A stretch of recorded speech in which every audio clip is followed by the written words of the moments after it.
Good Thursday morning, and welcome to Ice Age TV, the internal combustion engine age YouTube channel that talks about the cars and trucks and SUVs. And wow, the wife's actually getting ready to leave, and oh my gosh, it's just I am running so late. Good morning, everybody. Thanks for tuning in to my channel this morning. And wow, I am literally running an hour late this morning due to banking crisis in my life right now. Oh my gosh, just maddening. Come on, pups, let's get in the office. Come on, let's go. And still kind of cool up here. Got the grass cutters up the way there. Yeah, I need to cut my grass. It's been so freaking wet up here, though. It's not been that easy. So yeah, do I know the banks? I mean, every one of these vehicles I own has a relationship with a banker. And for me, this morning, no. Hey, there's a bunny rabbit over there. It's going over there. Come on. Get in the office. Come on, let's go. Come on. Yeah. You can just tell how late I'm leaving. My wife doesn't usually leave the house till close to 9 o'clock. So I'm an hour behind. Borderline, I don't even know if I was going to make this video this morning. The borderline, I had a whole different discussion this morning on tires. I wasn't talking about tires this morning, but I just, at the last minute, said, you know what? Let's talk about the banks. The banking industry, because boy, oh boy, are we hearing stories left and right about the banking industry. And but I tell you what, it's just so many things going on right now in my life. My patience is really starting to wear thin on all the crap I'm dealing with. And the bank, come on, Willow. I mean, it just doesn't end. Chase the dogs around the free. My dogs have already gone over to my neighbor's property. That it's going to take me to court if my dog gets caught in the property again. That's a whole other story. They're way out in the country, right? And my neighbor that lives, over there, if my dogs are caught on their property again, I'm going to be going to court and probably have to get rid of one of my dogs. Be unbelievable. You live out in the country and you still find all the people with their different personalities. Hey, Wagoneer got that window tinted up, and yeah, the ongoing the birds, gone to the birds, look on birds. Come on, Bob, let's go, come on. I don't even know where the other dog is. Come on, Scout. Maybe that dog got in here, and listen to all the little birdies. Can you hear them? Yeah, see there, see all the little birds. How much longer does it last? Once those birds grow up, I think they'll all kind of eventually just go away. Come on, let's go, get up here, come on. So, yeah, the adventures, never ending. So for me, very challenging day because I'm getting such a late start, and I'll just be like, to keep my YouTube channel active, I'll just keep yabba dabba. Come on, get up here. And it'll delay me today by an hour, but whatever. We'll make the best of it. I guess I'll turn the heat on because it's cool. And the dogs are happy, right? Kid, she is the sickest I've ever seen her. I'm not lying. My daughter, she is hacking and coughing like you can't believe, and just really not good. Not good. Yeah, it's just the crap that I deal with. So yeah, so this morning my email says I have different business accounts. So this morning one of my business accounts says it's doesn't have enough funds in the account, and I'm like, what? So I just spent the last hour with Bank of America on one of my business accounts, having to find out what's going on. And it's just disturbing. It really is disturbing where we are in the world that we live in, and all the fraud that's going on, and the banking crisis, and the list goes on. I mean, right now, boy, I tell you what, I swear back in the 1920s, even the early 1900s, J.P. Morgan, the big money man, helped the federal government from going broke, meaning the big banks. And I swear that J.P. Morgan back in the 20s was saving banks. And it's eerie. Here it is 100 years later. Isn't J.P. Morgan buying out banks and saving banks? I mean, wow. Are we in such the destiny to a crash? I mean, I tell you what, you just have to scratch your head.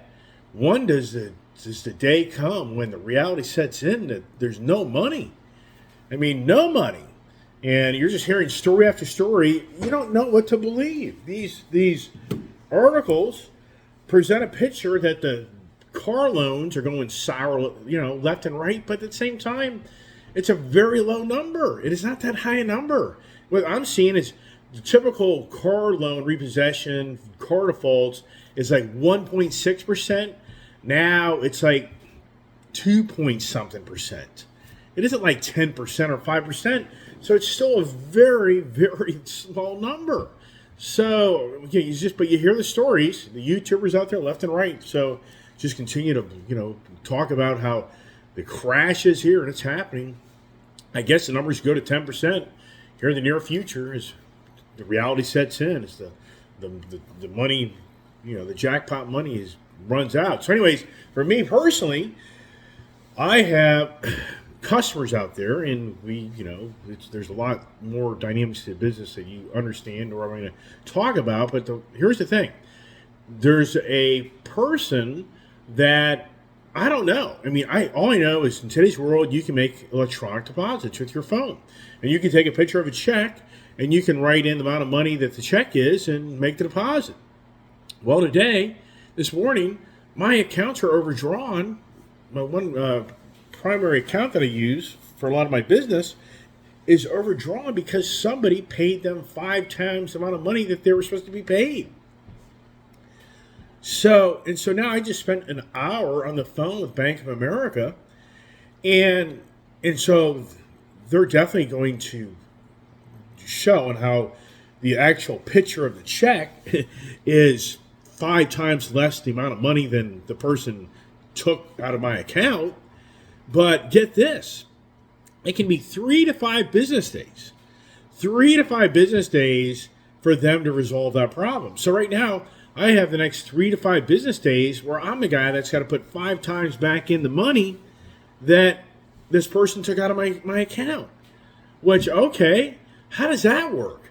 So because the other bank, the institution, has taken the money and put it in this person's bank account. Oh my gosh. So just beyond believable that you can do this. I mean, heck, you're going to get creative. You're going to write make a picture of a check and say it's 50 times what it is, and you can float that money for 2-3 days, 3 to 5 business days. What could you do with that? Now keep in mind, bank, you may get away with that one time, but you do that a few times, the banks will know that you're duping the banking system and you're trying to be a devious individual. But for the immediate future out there, I mean, think this through. If you're really the devious person and you can get those funds transferred into your account, and then a guy like me doesn't catch that happened, and you can get those funds out of your account, wow. And I guarantee you this stuff goes on all the time. I guarantee you in the banking society, they'll tell you I guarantee you banks will tell you, oh yeah, this stuff goes on all the time, more than ever in modern times, and how people dupe the banks, these electronic deposits. Because everybody knows, I mean, has anybody noticed on how you go to a bank anymore and they've eliminated so many services at the bank because they know that most people now use electronic banking and electronic deposits. So the infrastructure for the banking, for the overhead and all the people, they really have cut that down. They even have taken the drive-through. Here at the Bank of America here where I am in Florida, they have taken away the drive-through banking capability. Down in Florida, they've closed up most of the Bank of America's down there in Florida that used to be near me where I am, down there in Florida. Yeah, they're all gone. Yeah, what does that tell you? Yeah, so we can talk about the banking on my thing, but just aggravation this morning, having spent all this time having to get this resolved, which it's going to get resolved, but it's just very irritating, and it just irks you when you see your own, things happen to you personally, right? So it happens to you, yeah, whatever. But I just get myself to banking, where we're in the banking industry, and so now the Fed raised the rate another quarter point. I haven't seen any news this morning, so I have no idea what's going on because I've just been too fixated on other things. And so for the banking industry, so to borrow money is going to get more expensive. So are the car dealerships really? I mean, so here's the thing. are the car dealerships really starting to feel the Fed's movement of raising these interest rates where it's getting so expensive to buy a vehicle? And that's the thing. To me, it's all proportional. And I've said this for years. On the housing market, if they never would have had giveaway pricing, giveaway money, the housing market probably wouldn't have gotten as crazy as it's gotten off of the higher prices for homes, because it's a no-brainer. Everybody knows you could go buy a very expensive house for little monthly obligations because you have free money. Well, same thing goes for cars. We've been able to buy these expensive cars, and the manufacturers have gotten away with, truly have gotten away with continuing to raise the prices of cars, never seen in modern times as quickly as they have. And cheap money has enabled people to go buy these expensive cars, be able to afford them. But now that's all changed. So, are things really starting to start to play out? I've had an individual call me here just a few days ago that looking for money. That's a salesperson, car salesperson. That person needs help. Does that mean that everybody else does? One of my sales guys, he called actually me last night. And apparently he has 23 Ram trucks that need to be moved as quickly as possible. What's that all about? Yeah, apparently it's my local Ram Dodge dealer. I've been buying my cars from lately, but he claims that they need to get rid of 22 of these Ram trucks, the 2500 and I guess some 3500s, as quickly as possible. What's that all about? I've never had one of those phone calls, right? So, once again, it's so hard for me being the guy that lives in these car dealerships, and I witness all the people that are buying cars when I go to these dealerships. Or even me, it's like I can't see that the lights have turned off at these car dealerships. They haven't. I'm not hearing these stories. The Honda dealership I bought my Honda motorcycle from. Yeah, their numbers aren't like they were during the pandemic, but they're fine. Their numbers are down, but they're not down, because if you go to pre-pandemic, their numbers are up. But if you use the pandemic numbers, their numbers are down. And so that's where it gets so, confusing, is anybody's still comparing the freaking pandemic numbers for all these. So once again, how do you read through all this stuff? How do you read through what's really going on? And look at the stock market. Stock market's not to me, it's not really crazy. Barrel of oil's at 68. Wow. I said 60. So anyway, so the banking, so right now for us individuals out there that use banks because that's how you manage your lifestyle, to be able to afford your house and your car and your other toys. And I'm the perfect example of a guy that's done that to the gluteus maximus. Sincerely. If you just look at me, you walk around and see all this vehicles and obligations, and this is serious stuff. And even for me, going to buy these vehicles, has it become more expensive to borrow money? It sure has. So, there's a lot of variables there on that with interest rates, and it's just, wow. Where are we going, right? Sincerely, is the car market going to be able to sustain its high prices and people continue to walk in the door and pay premium price for cars? Just how much longer is it going to last? What's the financial impact when that starts to change? We just haven't seen anything. And it's pretty incredible if you really step back and look at the run we've had since 2012, I would say. I have to say the 2008 thing was a fiasco, but it was through 2009, 10, 11.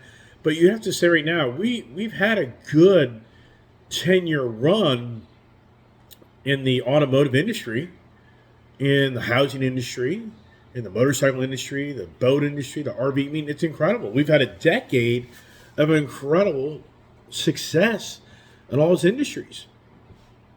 Is that going to change?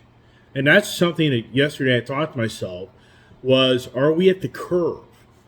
If you think this through, are we at the curve of the automotive industry, the love for the car, with the age group and demographics that are changing among us.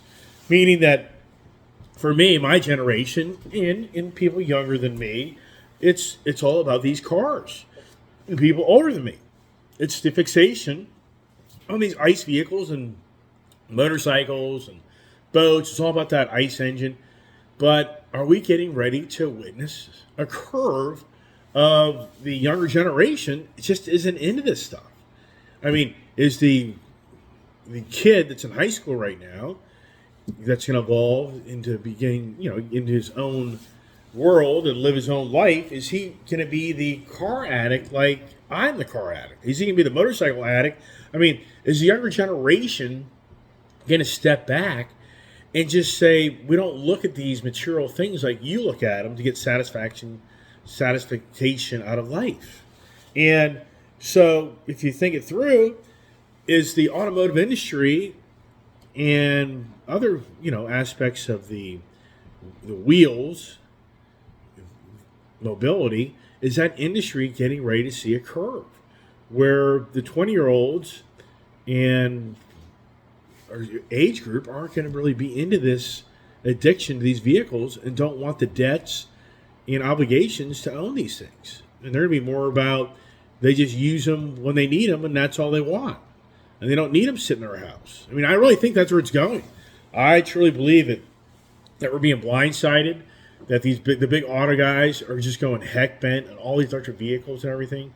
And at the end of the day, you just have to say to yourself, the growth of what they want to see, is that going to sustain itself? When it's such a transformation of how we do things in our life more than ever. I mean, remote working has been a huge change in the infrastructure of transportation, and then the order online things are delivered to your house. So, I mean, as time progresses, it's just inevitable. The ease of you being at your home and having things come to you instead of you having to go to them and accomplish things is going to be bigger than big. So why do you need all these freaking vehicles? Where I've talked about it before, where you just now have a company that you call up a vehicle to come to your residence to use for X amount of time, and then it goes back away. I mean, that's probably where it's really going in the distant future. I mean, it would make more sense. I think that there's just gonna be a whole different mindset, a whole different ideology. That's where it is today. The kids are being taught ideology like never seen. And when does that cross over into the impact of cars and trucks and motorcycles? Yeah, I know. I mean, there's always going to be a passion for independence, of people having these things, but at the rate that my generation, a little younger generation, older generation, have been fixated and have these material things. I don't think it's going to sustain itself. I really think that it's going to be a total change. Who would have predicted 10 years ago that you'd be seeing these commercial buildings and how all these people that used to drive to work and work in them are going bankrupt? I mean, who would have believed that? Who would have believed 10 years ago that the 8 to 5 traffic was going to kind of dissipate in so many ways and not be what it was? I mean, who would have said 10 years ago that they would be the amount of people remotely working? So you go in a 10-year, I just talked about a decade of incredible success, and all those industries mentioned. What 10 years from now, where are we? I mean, at the rate of speed of this technology growing by leaps and bounds, more so than ever, you'd have to honestly say a 10-year run from now, the change of transportation is going to be radical. It's going to be that autonomous vehicle coming to your house to pick you up, take you somewhere, and then bring you back home, and then the autonomous vehicle goes away. That's where it's all going. And it could be a badass autonomous vehicle, so you can still get the thrill of having that special vehicle that you like to rent or do whatever.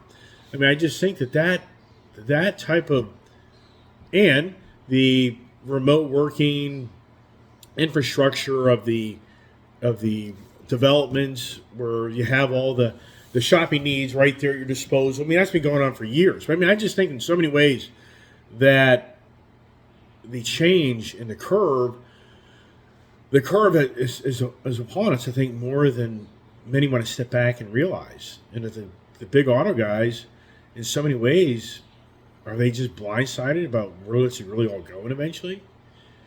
Yeah, I went from the banks to the curve, and I just am way too busy to spend too much time this morning, just too really just too distracted, and that's what happens when you're distracted. Got way too many problems going on, too many things. It really takes away the focal point in the conversation. So, but I just wanted to reach out this morning, make a quick video, and talk about the banking industry. And to me, I mean, I'm no expert. Who knows? I wish no hardships of anybody. So nothing is benefited to me that other people's dire straits and circumstances. But boy, tell you what. And what's interesting is what's played out this morning. This is an individual I know there's something that's happened in my business that I know of an individual that is in financial challenges, and I think they did a devious thing to me this morning, and which is really bad because it's going to impact others as well. Because when you have insufficient funds in an account, and if you don't make that good, then others won't get their monies because this other person took all the monies. Anybody know this story? I mean, where we've evolved in our society of just enriching oneself. Yeah, I know. I hear you. People, yeah, well, look at well, here's the thing. The banks own the cars. So I don't own them. It'd be one thing if I had bought all these cars for cash and I'm just Mr., loaded with money beyond loaded. No, I'm a crazy guy that has bank obligations. The bank owns everything. And if dire straits come to me, they all disappear. And then I take the consequences of making bad decisions. And I have to suffer the consequences. So maybe others look at, yeah, it's all about you. Yeah, whatever. Anyways, so just kind of wanted to reach out this morning, keep my YouTube channel active this morning. And there you go. That's kind of the day. Just too much going on. And so appreciate everybody supporting my channel and tuning in and watching it. And stay tuned for more adventures and more information. And God bless. And I hope you have a great day. And stay safe and stay tuned.